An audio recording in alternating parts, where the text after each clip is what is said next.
In the spring of 2014, I asked the students in my grade 7 science class what they thought about Enbridge's proposal to build the Northern Gateway pipeline. Living in Calgary, many of the students had parents or family who worked in the energy industry, and as a result, they were somewhat familiar with pipelines. However, very few students knew about the specific route or about the growing controversy surrounding Gateway. At the very beginning of our work, opinions were relatively split, with about half the class supporting the pipeline and half against it. When we went into this project, I was really anti-pipeline, like no. At the start, I was thinking that it totally shouldn't go in, it was so bad. And then kind of around the middle of it, I was kind of thinking it would be good in some aspects of it for like the economic aspect in it. Yeah, I started out like not sure, and then at one point I went over to the yes side, and then even at the end I just looked at it a little bit further, and then I decided back to no. We started our work with a more traditional research assignment, with students gathering as much background information as possible. The infographics students created focused on information readily available on Enbridge's website and through large media outlets such as CBC and the Globe and Mail.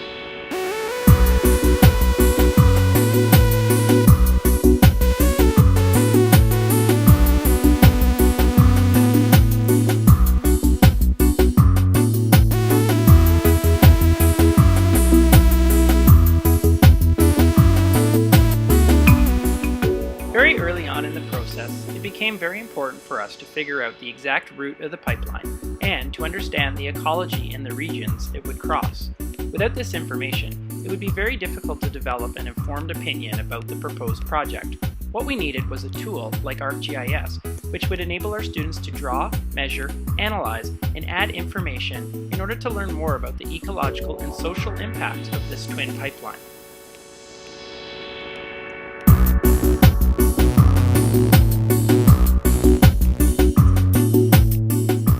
First task using ArcGIS was for students to draw the route of the pipeline using the pinning function and drawing tools built into the program. Drawing the proposed route would increase the students' geographical awareness. Students picked up the software quickly, and before long they had saved versions of the proposed route and were making comparisons to make sure their routes were accurate. During a class discussion, we decided that it would make sense to break the pipeline into smaller sections, each student focusing on a 50-kilometer piece. Using the measurement and buffering tools in ArcGIS, it was easy for students to find their section of pipeline and to begin exploring these areas. Before long, students had discovered how to add layers that allowed them to see population density, First Nations treaties, forest cover, ocean currents, seismic activity, hydrology, endangered species, and perhaps most importantly, the specific ecological regions their section of pipeline passed through. Its ecological region layer was extremely important as it allowed students to focus their research and to learn about the various species and general ecology in their section of pipeline. It was this ecological information that allowed students to formulate opinions based on sound reasoning that they could back up with evidence. Each student wrote a report for their section of pipeline describing their ecological region and weighing the risks of the pipeline construction, along with potential spills, against the estimated economic benefits. As a concluding task, students had to use the drawing tools in ArcGIS to highlight their ecological region either green, yellow, or red. Green would suggest they found no significant reason why the pipeline should not be built. Yellow would suggest they were concerned and still undecided. Red would suggest that they were totally opposed to the pipeline passing through their region.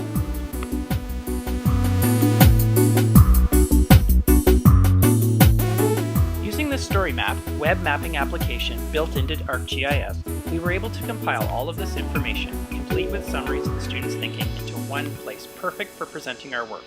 We presented our results at the Mayor's Environmental Expo in Calgary, where even Mayor Nenshi was impressed by the students' understanding of this complex issue.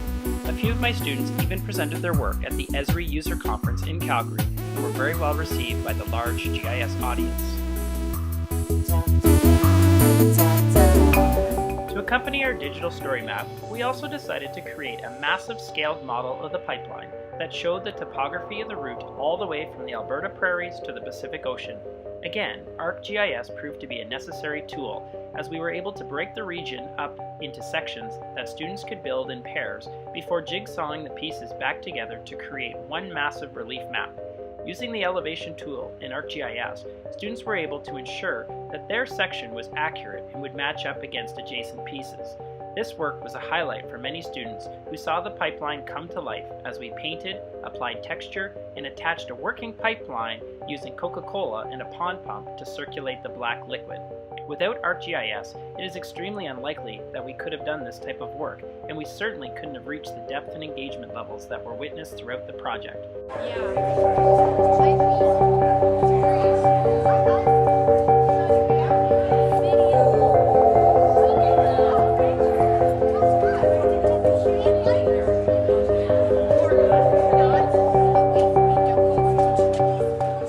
After completing the work, students were interviewed and a questionnaire was circulated. I was extremely pleased to see such high engagement levels among my students.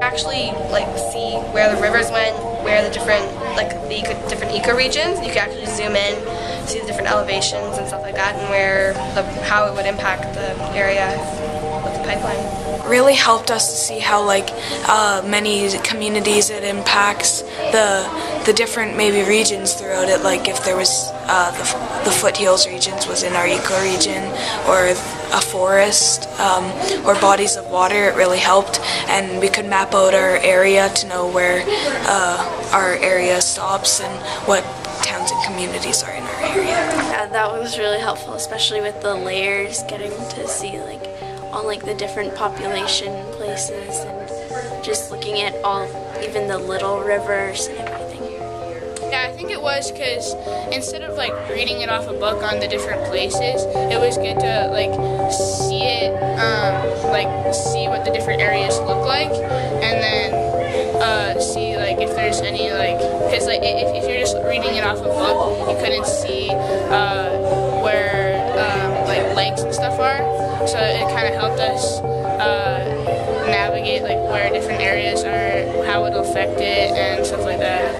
Very useful. I don't think we would have been able to create anything like the diagram we built without it, because we could pinpoint any ecoregion we want to, and we could map exactly where we want the pipeline was going to be.